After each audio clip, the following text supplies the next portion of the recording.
Yeah, we can see it. Perfect. So, how I learned to let go. Uh, Amsterdam 10 by 10 by 10. So, let me get this started. Okay. So, for those of you that do not know me, I'm an architect licensed in Brazil. I'm also an interior designer. We have an e-design platform that we use to help our clients with, which is super fun. If anyone is interested, I can tell something about it another time. We are home organizers. That was the very beginning with Refresh. And I'm also a part-time artist. I love working on canvas with encaustics and other media. I've been working really for most part of my adult life as an architect, as an artist, as a creator. And I lived in Brazil, in the Netherlands, and now I'm living here in California. I'm also a public speaker and a teacher.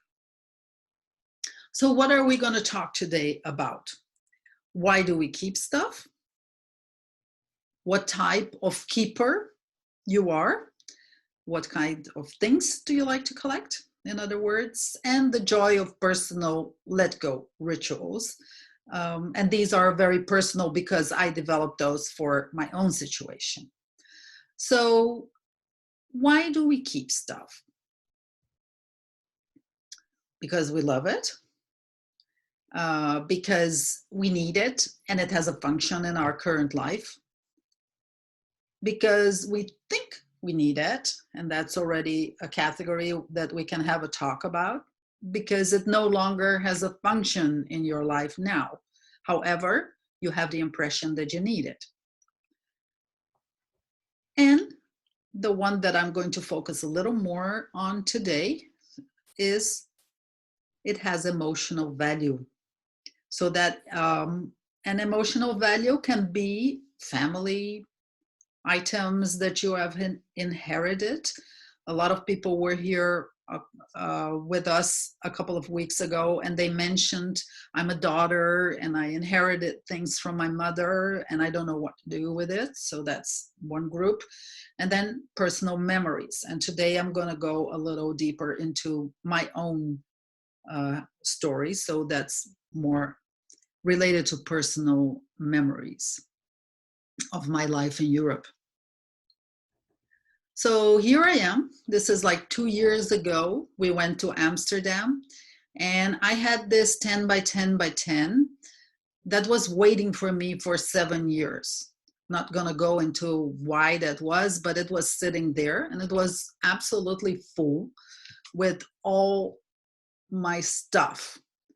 This was like the memories and the things I collected, all the books I loved, like almost 30 years of Europe in that 10 by 10 by 10.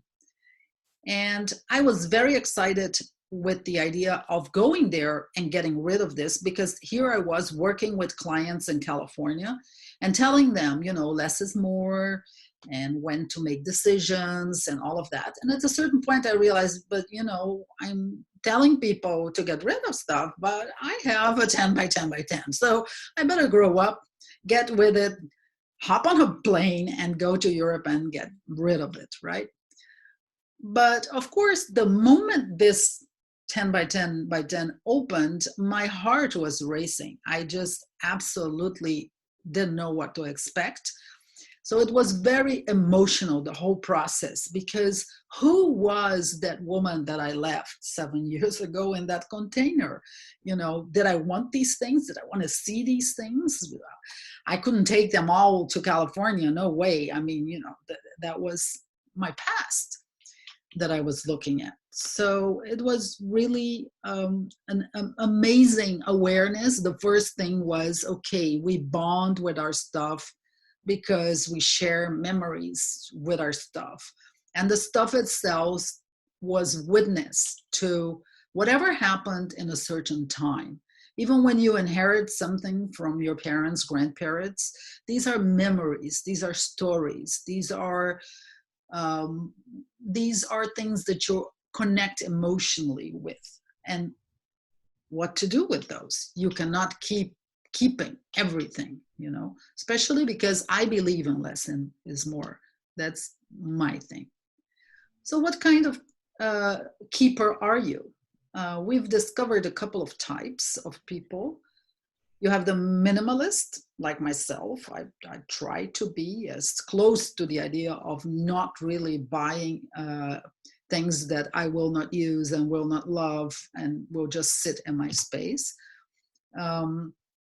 You have the collector. We have a couple of clients that are really collectors. They have specific things that they collect, toys, art, or whatever, and they want to showcase them in a certain way. So that is really very interesting, actually, category of people. You have the gatherer who buys because you never know when you're going to need it. So I better start collecting that. And maybe, my neighbor will need, it's the basic feeling of this is really good because you always have something for yourself, your family, and your friends. The consequence is that you really need a warehouse. We've seen some clients that really have garages full, that rent storage units because they feel that they should be gathering. And that's also a conversation. If, who am I to say that that's not the case? But there is a limit, right? You should only gather what you can house. And some people don't quite understand the ratio between these two things. And then you have the hoarder, which is a totally independent category that I'm not really qualified to really say much about it.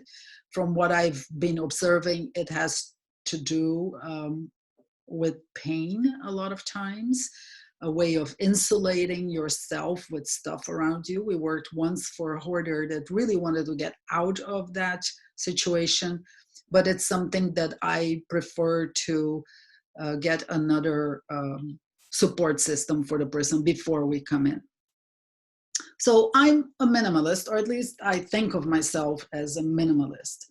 But nevertheless, the idea of I keep what I love and I say goodbye to things that I no longer will keep is something that I found is really, really hard sometimes.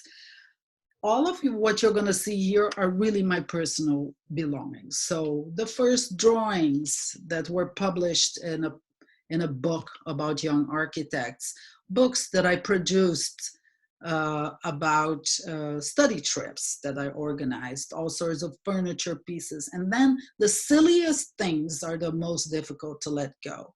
What you see in this image on the right, the little step over there, I had the hardest time to say goodbye to that.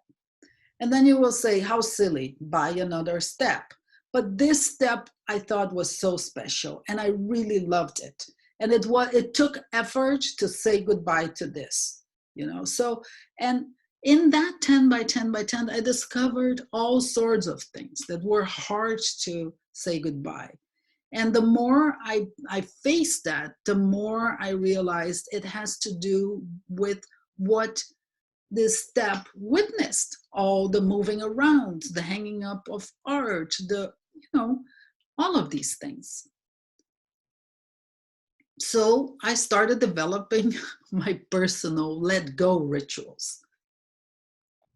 So thank you for showing up in my life. That was the first thing I said to all my stuff.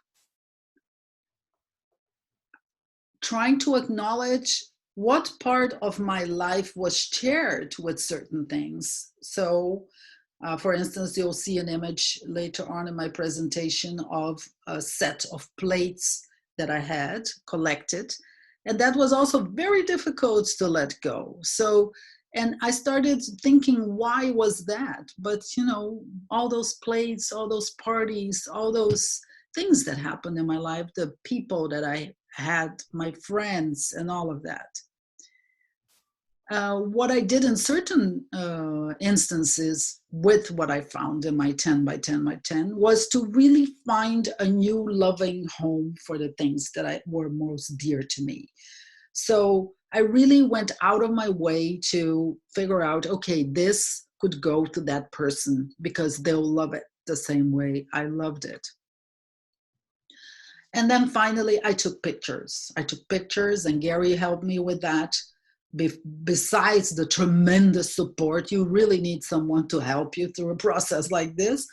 And Gary just was there for me the whole time. Like, okay, it's gonna be all right. We're gonna do this. We have 4 days, but it's fine. This is day 2, and we're doing fine. So let's box it. Let's find someone. Let's take a picture. So, I had like a lot. So here are all my stuff together once again, all the cups and this wonderful Arabia collection. I had really almost 30 years of Arabia, and it was too much to bring it here. So I really wanted to find someone that would love it. I found the daughter of a very dear friend of mine, and she has it now. So the chairs, one I gave to another very dear friend of mine in the Netherlands, and other things I just called the Goodwill. And you see here the guy. This was the last moment when everything went to the Goodwill. At the end of the day, it's about this. It's about people, because people share the most with us.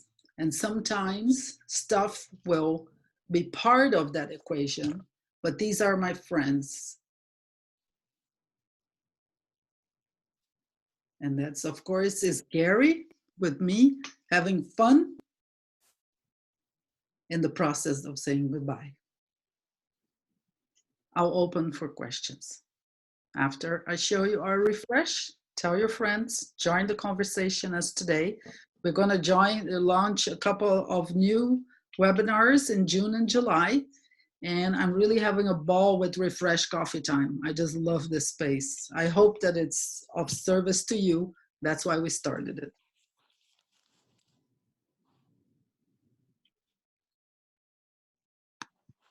Hi, it's Melissa.